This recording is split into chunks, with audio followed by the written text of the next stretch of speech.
Hello friends, welcome to special techno channel. Guys, permanent vacancy को निकाला गया है समीर की तरफ से। इससे पहले इन्होंने टेन्योर बेसिस पर वैकेंसी निकाली थी, जो कि एक प्रोजेक्ट के लिए वैकेंसी थी, लेकिन फाइनली इन्होंने एक डायरेक्ट रिक्रूटमेंट निकाला है। यहाँ पर ITI students and diploma students के लिए डिफरेंट पोस्ट के लिए वैकेंसी है। यहाँ पर आप लोग देख सकते हो, यदि हम लोग समीर की बात करें, ये society for applied microwave electronics engineering and research है। अब यहाँ पे थोड़ा सा समझिएगा, इनकी जो यूनिट है वो बेसिकली अलग अलग जगह पर इनकी यूनिट है। यदि हम लोग यूनिट की बात करने लगे तो इनकी यूनिट मुंबई में, चेन्नई में, गुवाहाटी में एंड विजाग में है, और हर जगह के लिए इन्होंने वैकेंसी निकाली है।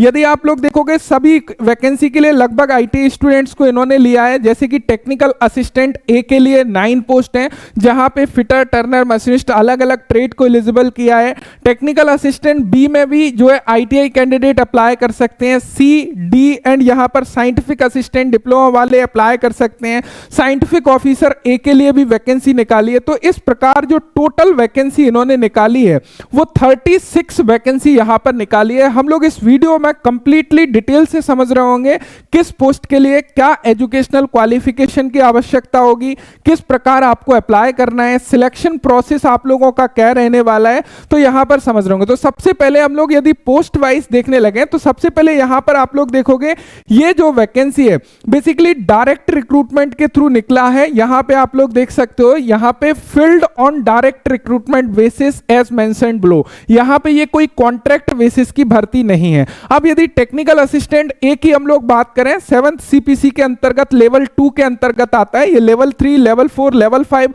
अब देखो, यहां पे भी फिटर, टर्नर, मशीनिस्ट अप्लाई करेंगे, यहां पर भी अप्लाई करेंगे। तो एक सवाल आ रहा है, क्या मल्टीपल पोस्ट के लिए फॉर्म अप्लाई कर सकते हैं?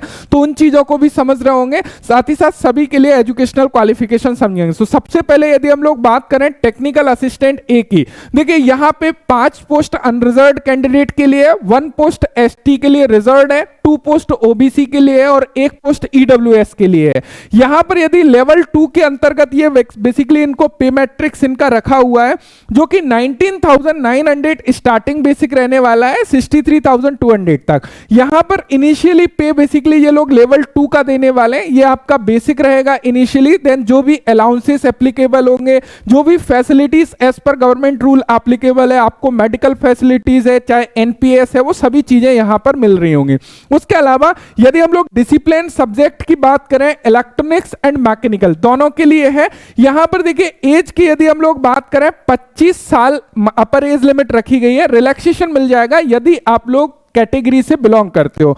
अब यहां पे देखिए क्वालिफिकेशन एंड एक्सपीरियंस को समझिएगा। सबसे पहले 10th क्लास कंप्लीट होना चाहिए। आईटीआई सर्टिफिकेट आपके पास में 2 ईयर का फुल टाइम होना चाहिए। कौन कौन सी ट्रेड को एलिजिबल किया है? टर्नर को, फिटर को, मशीनिस्ट को एंड मैकेनिकल के अंतर्गत इलेक्ट्रोप्लेटर, वेल्डर, गैस एंड इलेक्ट्रिक, इन सभी को बेसिकली इन्होंने एलिजिबल किया है। तो आपने किसी भी ट्रेड से आईटीआई की है, आप अप्लाई कर सकते हो, लेकिन ध्यान रखिएगा आईटीआई के साथ में आपके पास में नेशनल अप्रेंटिसशिप सर्टिफिकेट होना चाहिए। यानी कि जो फ्रेशर कैंडिडेट है, जिन्होंने केवल और केवल आईटीआई की है, वो स्टूडेंट्स एलिजिबल नहीं है। जिनके पास में अप्रेंटिसशिप है आईटीआई के साथ में, वो स्टूडेंट्स यहां पर एलिजिबल है और अप्लाई कर सकते हैं।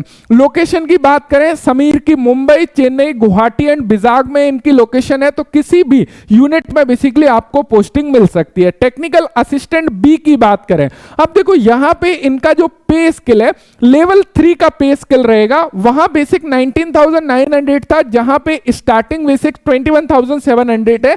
यानी कि यहां पे आपका बेसिक और इंक्रीज किया गया है। लेकिन क्वालिफिकेशन में यदि हम लोग देखें, सेम ट्रेड यहां पे Turner, fitter, machinist and mechanical में इलेक्ट्रोप्लेटर, वेल्डर, गैस एंड इलेक्ट्रिक या इलेक्ट्रॉनिक्स मैकेनिक को अप्लाई करने का मौका दे रहे हैं। अब यहां पे थोड़ा सा चीजों को समझिएगा।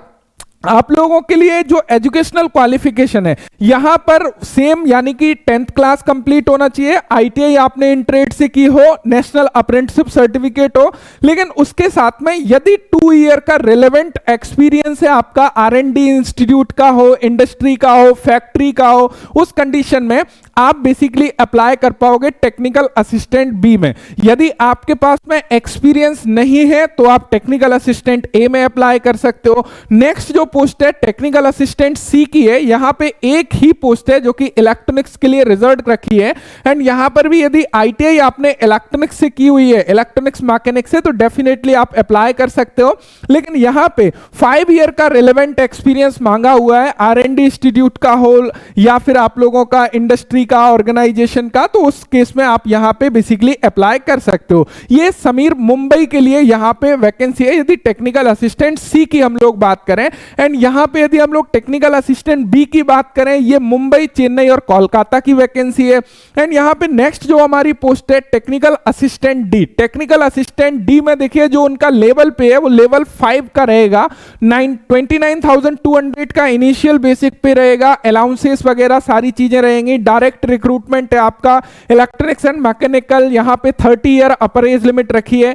यहां पे देखिए यदि एजुकेशनल क्वालिफिकेशन की हम लोग बात करें, 10th क्लास पास होना चाहिए, ITI certificate, 2 year full time trade, turner, fitter, machinist, plumber, draftsman, mechanical, electronics mechanic, instrument mechanic, इनमें से किसी भी ट्रेड में आपने आईटीआई की है अप्लाई कर सकते हो। लेकिन आईटीआई के साथ में अप्रेंटिसशिप होना चाहिए। पोस्ट क्वालिफिकेशन एक्सपीरियंस 6 ईयर का मांगा हुआ है।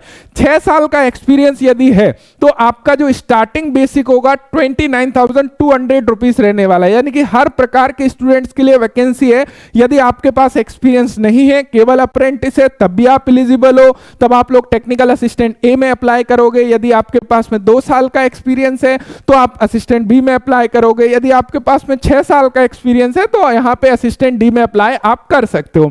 एंड साइंटिफिक असिस्टेंट की बात करें, यहां पर देखिएगा लेवल 6 का पे स्केल रहेगा 35,400। डायरेक्ट रिक्रूटमेंट है। इलेक्ट्रॉनिक डिसिप्लिन के लिए वैकेंसी इन्होंने ओपन करी है। 25 ईयर मैक्सिमम एज लिमिट यहां पर रखी हुई है। यदि diploma full time in electronics communication और BSc in physics chemistry electronics से आप लोगों ने कंप्लीट करी है, या तो बीएससी कंप्लीट होना चाहिए या फिर डिप्लोमा इन इलेक्ट्रॉनिक्स से कंप्लीट है। दोनों ही केस में आप अप्लाई कर सकते हो। समीर मुंबई, चेन्नई एंड कोलकाता यूनिट के लिए इन्होंने वैकेंसी को निकाला हुआ है। साइंटिफिक ऑफिसर ए की बात करें, यहां पर देखिए लेवल 7 का पे स्केल ये लोग देने को तैयार है और 44,900 रुपीज बेसिक पे स्टार्टिंग रहेगा।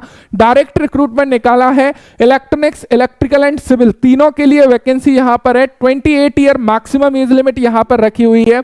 एसेंशियल एजुकेशनल क्वालिफिकेशन में यदि हम लोग जाते हैं, diploma full time electronics, electrical, civil, communication या बीएससी इन फिजिक्स या फिर आप लोगों ने इलेक्ट्रॉनिक्स से करी हुई है तो आप यहां पे एलिजिबल हो, अप्लाई कर सकते हो। लेकिन साथ साथ में पोस्ट क्वालिफिकेशन एक्सपीरियंस में 4 ईयर का एक्सपीरियंस रिलेवेंट फील्ड से मांगा हुआ है। मुंबई, चेन्नई, बिजाग, गुवाहाटी, कोलकाता, इन सभी यूनिट के लिए वैकेंसी को निकाला हुआ है। अब देखिए कुछ जनरल कंडीशन है, इसको समझने की आवश्यकता है। यहां पर क्लियर बोला है कि ये नंबर ऑफ वैकेंसीज को हम इंक्रीज डिक्रीज कर सकते हैं, ये हमारा राइट है, इसमें आप ऑब्जेक्शन नहीं ले सकते हो। साथ ही साथ इन्होंने बाकी सारी चीजों को क्लियर किया है कि कैंडिडेट को कॉल किया जाएगा रिटन एग्जामिनेशन के लिए। बेसिक इंफॉर्मेशन प्रोवाइड आप लोग जो भी कर रहे हैं ऑनलाइन एप्लीकेशन में उसके बिहाफ पर ध्यान रखिएगा। अपने एप्लीकेशन फॉर्म को अप्लाई करने से पहले आपको इंश्योर होना है कि आप ऑल एजुकेशनल क्वालिफिकेशन अपनी पोस्ट के लिए कंप्लीट करते हैं। Then complete online application form आपको फिल करना है। यदि आपका complete online application form fill नहीं होगा तो आपका एक्सेप्ट नहीं किया जाएगा, एप्लीकेशन फॉर्म आप लोगों का रिजेक्ट कर दिया जाएगा। नेक्स्ट यहां पर यदि हम लोग देखने लगे, इन्होंने बाकी सारी चीजें क्या क्या डेट ऑफ बर्थ के लिए बेसिकली आपका 10th class certificate, educational qualification में आपकी मार्कशीट, पासिंग सर्टिफिकेट, वो सभी लगाना पड़ेगा।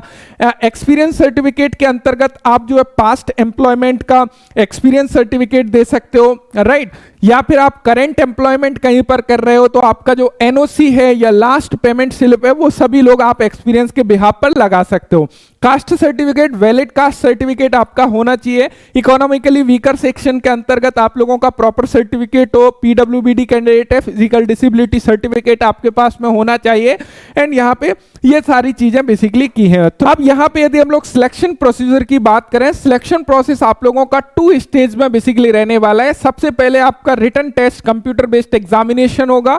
जो भी शॉर्टलिस्टेड कैंडिडेट होंगे उनको नेक्स्ट स्टेज के लिए, यानी कि आपका नेक्स्ट स्टेज जो होगा उसके लिए कॉल किया जाएगा, जो कि 1:10 में रहने वाला है। दोनों का वेटेज जो होगा, trade test, skill test and आप लोगों का जो एग्जाम होगा उसका, आपका सीबीटी एग्जाम और ट्रेड टेस्ट होने वाला है। सीबीटी एग्जाम का जो वेटेज है फाइनल सिलेक्शन में वो 60% है एंड आपका ट्रेड टेस्ट का जो वेटेज है वो 40% यहां पर रहने वाला है, ध्यान रखिएगा। अब गाइस यदि हम लोग एज रिलैक्सेशन की बात करें तो कैटेगरी के अकॉर्डिंग आपको एज रिलैक्सेशन मिल जाएगा। यदि आप एससी एसटी कैंडिडेट हो 5 ईयर का रिलैक्सेशन देखने को मिल जाएगा, ओबीसी 3 ईयर एंड पीडब्ल्यूबीडी को 10 ईयर का रिलैक्सेशन यहां पे देखने को मिल जाएगा। उसके अलावा एप्लीकेशन फी की यदि बात करें 500 रुपीज एप्लीकेशन फी लगने वाली है। यदि आप कैटेगरी से बिलोंग करते हो, एससी एसटी, वुमेन कैंडिडेट हो, फिजिकल हैंडीकैप्ड कैंडिडेट हो, एक्स सर्विसमैन कैंडिडेट हो, उस कंडीशन में आपकी जो एप्लीकेशन फी है वो रिड्यूस होकर 100 रुपीज यहां पे लगने वाली है। ऑनलाइन मोड में आपको अपने एप्लीकेशन फी को जो है डेबिट या क्रेडिट कार्ड यूपीआई के थ्रू पेमेंट कर सकते हो। बेनिफिट में सभी allowances, medical facilities, accommodation and retirement benefit आप लोगों को यहां पे देखने को मिल जाएंगे, यानी कि ये लोग ऑल फैसिलिटीज बेसिकली आपको प्रोवाइड करवा रहे हैं। यदि हम लोग यहां पर देखने लगे कि आपको अप्लाई करने के लिए इनकी ऑफिशियली वेबसाइट पर आना है, देन ऑफिशियल वेबसाइट के थ्रू आप इसके एप्लीकेशन फॉर्म को अप्लाई कर पाओगे।